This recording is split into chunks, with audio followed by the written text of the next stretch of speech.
Hello and welcome to Gin with Gwyn. I'm Oliver Gwyn, and this is where I give you my off the cuff and unrehearsed thoughts on marketing data and philosophy.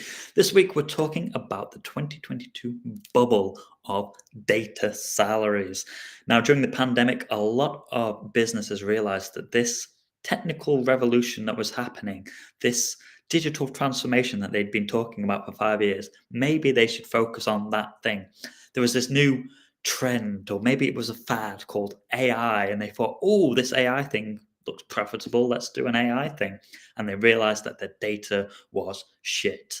And so, in order to sort out their shit data, they hired data people, and salaries went crazy, like 70% rises for some bands of experience in some places in the year 2022. Really insane things were happening during that time. So I kind of wanted to look at that and ask a couple of questions. The first was, what happened during 2022? What happened to those people? What happened to the employees? And what's happened to the job market since? And speculate sort of what will happen in the future. So I'm going to be sharing some data here. You're going to see me a million times now. So we're on the 173 Tech website. And if you go to Insights, Data Salary Review, you'll see all of the things I'm talking about today there. There's no sign up, there's no email needed. You can just go and all the information is available for free.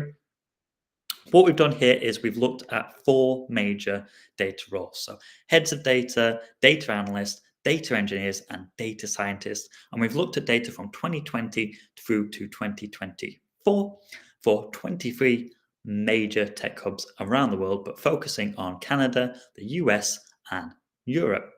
How have we got this data? Well, we scraped data from Indeed, Glassdoor, LinkedIn, Salary Expert, Reed, Built-in, Talent, Statista, The Salary Checker, Total Jobs, and NerdWallet to find average salaries from the last 5 years. So we're looking at aggregates of aggregates, but there's still some really interesting trends there.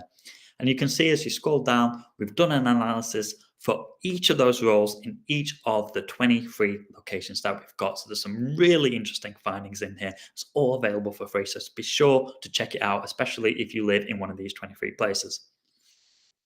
So looking at the year 2022, we're going to start by looking at everybody's most prominent tech hub. Whenever you think of data, you're probably thinking of this place, Birmingham in the UK. Why Birmingham? Because it's number one for salary growth in the last 4 years. And make a note, I'm saying salary growth. So it's not got the highest salaries necessarily, but the growth in salaries has been the highest in the world. And it's in the top 10 for all categories. So it was number one for heads of data, six for data engineers, number one for data analysts, and number three for data scientists. So great news for the city of Birmingham, which has traditionally been a very industrial town in the UK.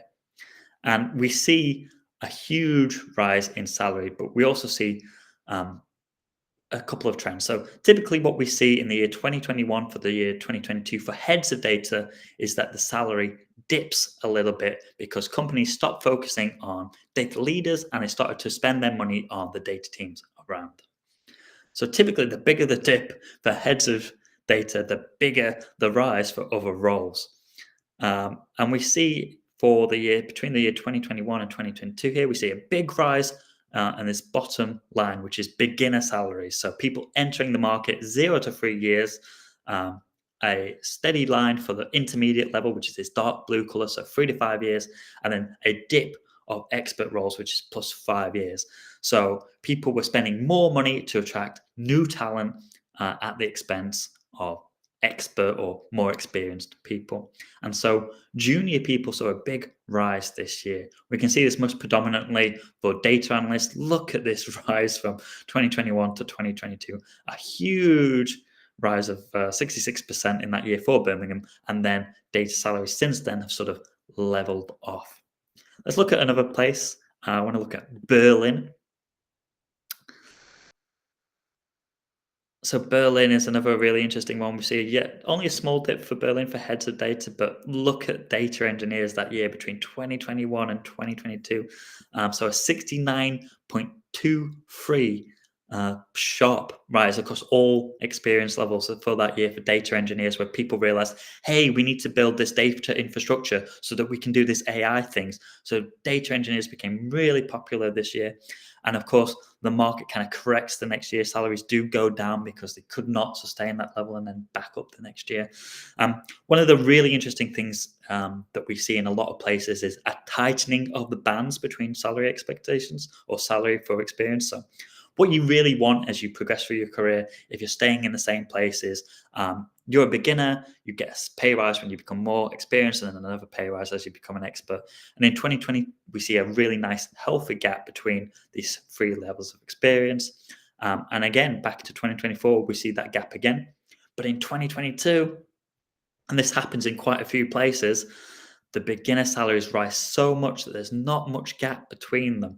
If we look here, these are in US dollars.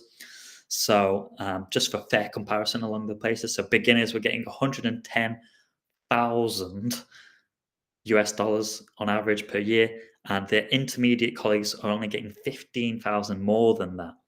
And as you can imagine, during this time, data people are in high demand. If the intermediate people, so the people getting who have more experience, realize that hey, all these new people are getting more or less the same money as me, and they don't have any experience, and in a lot of cases, and we'll come on to this, I'm having to train them, and that meant that they were more likely to to move on to find new places because, um, yeah, they were being paid the same and doing a much more experience and doing a similar job. And again, in data analysts, we see a big rise between 2021 to 2022. The role where we generally don't see this happen is data scientists. So, data scientists back in 2020, they were one of the highest paying roles. They were really hard to find. You needed really experienced people, really clever people. And only really the big companies had a use case for data scientists. And when we look at 2024, in most cases, salaries have stayed the same. The biggest rise is actually 13%, which is a lot lower than all the others. And in some places, it's actually gone down for data scientists. But there are also a lot more jobs for those people than there were 4 years ago. We'll look at one more location and then I'll just talk a little bit analysis. So, where the trend is different is America, and that's really, really interesting. So we'll go to California. So in America, where most of Europe and Canada, they go for junior talent. There's a real, we need to get fresh talent in. America, typically during this time, they go for the more experienced people, and they went a little bit earlier as well. They tended to hire in 2021 instead of 2022. So if we look at California, again, we see a little dip that year for heads of data, but then it rises quite substantially too. If we look at the aggregated results here, yeah, you're seeing this blue line, a dip that year, and then a huge rise, a big gap between heads of data and all the other roles. And interestingly, the gap that starts between those three roles is quite big, especially between data analysts and data scientists, and then it closes as we come to the end of 2024. But just scrolling down to data engineers. So again, as I said, on this top line here, this blue line, America, they prioritize experts. So experts grew. The next year, we do see a little bit of a rise for beginners, but it's not like the rest of Europe. We see a tightening of bands, generally speaking. For data analysts, again, we see a rise from 2021 to 2022, but it's not as pronounced. It's not like beginners are earning a lot more than they used to. And similarly, we see a bigger rise in California for data scientists than we do in most other places. But have a look at these things. We've got a page for all these different places. It's really, really interesting when you look at different aspects of this report. We've got cost of living here. We've got which is the cheapest city. We've got like an average rise. So it's really interesting comparing these different places side by side to each other and seeing what happened there. And it really tells you a story. Again, in London here, we see a big rise in 2022 and then sort of a flattening there. So the next question I wanted to ask was this good for the people? The people who are being hired at junior level roles, they get an amazing time in 2022. The stars aligned for these people. Oh my God, you're making like loads of money that year and you've just finished university and everything's amazing. But there were a lot of negative things that happened. The first was that these people were generally not well supported.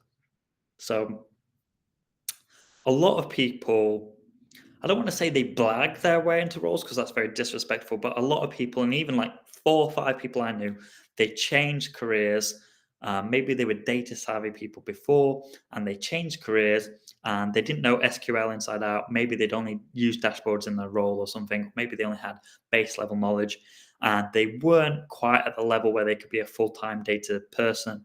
A lot of those people, like 4 or 5 people I knew, they didn't get a lot of support internally. They didn't get extra training. All they got is like Udemy courses or something. And they weren't able to sort of cement those careers. And that meant that in the next year, when there were a lot of firings in the market, I've got some stats coming about that, those people got fired and they went back to where they originally started from. So their careers kind of entered into data and then they kind of went back to what they were doing before in most of the cases. I only know one person who sort of stuck that landing, was able to become sort of I don't want to say proper, but a fully fledged data analyst. But even that had consequences. So the people who sort of stayed around because they were, I don't want to say getting paid more, but because their salaries rose so much that year, now it's 3 years on, salaries have since sort of stagnated. And it makes it harder because they were being paid the same as people who were more experienced than before. They were on the same level as somebody who was 3 to 5 years. In a lot of cases, that means it's more difficult to then see a significant increase again. I don't want to say they were overpaid, but in some aspects you could say that they were being overpaid to begin with. And that means it's going to be harder for them to transition apart from going to a bigger company or a different opportunity or becoming more niche, in terms of getting a bigger salary increase. And what happened for companies? Well, as I said, a lot of people, a lot of companies overhired during this time. So over 150,000 people were laid off in 2023, with an additional 14,000 early in January 2024. The influx of experienced professionals intensified competitions, and it meant that a lot of entry level analysts and bootcamp graduates really struggled either to get into the market because it was a flooded market or advance their careers. One quote here is, "We're seeing 5 to 10 times more applicants per role than we did in 2021." That was from Query Experts. So companies like Google, Microsoft, and Amazon implemented substantial hiring freezes and cuts in early 2024, citing overhiring during the pandemic. We also see that job postings dropped by 50% in the first part of 2024 before slowly recovering in the second half, according to Interview Query. And there's also been a change in prioritization. So a lot of companies realized that it's quite difficult to train people up. It takes a lot of time. And in the meantime, they're not necessarily adding value to the organization. So employees are now prioritizing candidates who can contribute immediate value and moving away from sort of rapid hiring. Approximately 54% of data teams focus on making permanent hires with immediate contributions, according to CDO magazine. So the boom. It was great if you were there at the time. It was great if you could stick that landing and now you've got a career in data.